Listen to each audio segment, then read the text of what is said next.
আজ বিকাল ৩টা নাগাদ মোবাইল ফোনে পাওয়া যাবে ইন্টারনেট সেবা। সকালে বিটিআরসি কার্যালয়ে মোবাইল ফোন অপারেটরদের সাথে বৈঠক শেষে এই তথ্য জানান আইসিটি প্রতিমন্ত্রী জুনায়েদ আহমেদ পলক। বলেন, প্রত্যেক গ্রাহক পাবেন ৩ দিনের ৫ GB bonus data. Facebook, TikTok ব্যবহারের সুবিধা এখনই মিলবে না। প্রতিমন্ত্রীর অভিযোগ, বাংলাদেশের সাথে ফেসবুক বৈষম্যমূলক আচরণ করছে। বুধবারের মধ্যে ঢাকায় এসে ফেসবুককে ব্যাখ্যা দিতে বলা হয়েছে। স্যান্ডেলিনা সো, রূপচর্চায় আভিজাত্য।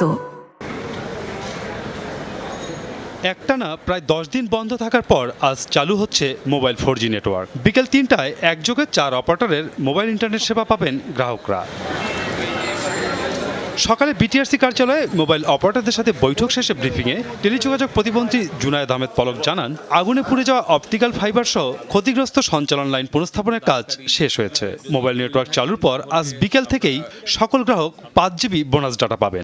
আমরা আজকে বিকাল 3টায় মোবাইল 4G নেটওয়ার্কটা আমরা পুনঃস্থাপন করব ইনশাল্লাহ, এবং আমাদের গ্রাহকদের আসলে ক্ষতির বিষয়টি বিবেচনায় রেখে আমরা একটা সিদ্ধান্তে এসেছি যে 3 দিনের জন্য 5 জিবি আমরা বোনাস হিসেবে প্রত্যেক গ্রাহককে দেব।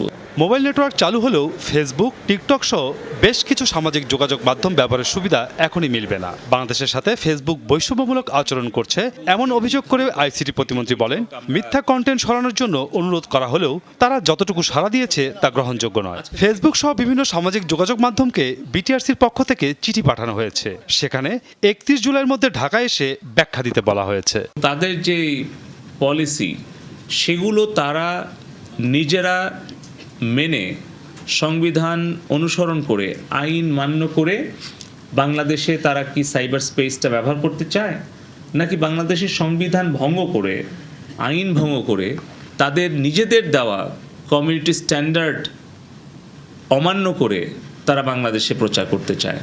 এর আগে গেল মঙ্গলবার রাতে ব্রডব্যান্ড ইন্টারনেট সেবা চালু করা হয়, তবে অনেক জায়গায় এখনও রয়েছে ধীরগতির ইন্টারনেটের অভিযোগ। বিটিআরসির তথ্য অনুযায়ী দেশে মোবাইল ইন্টারনেট গ্রাহক 13.5 কোটি।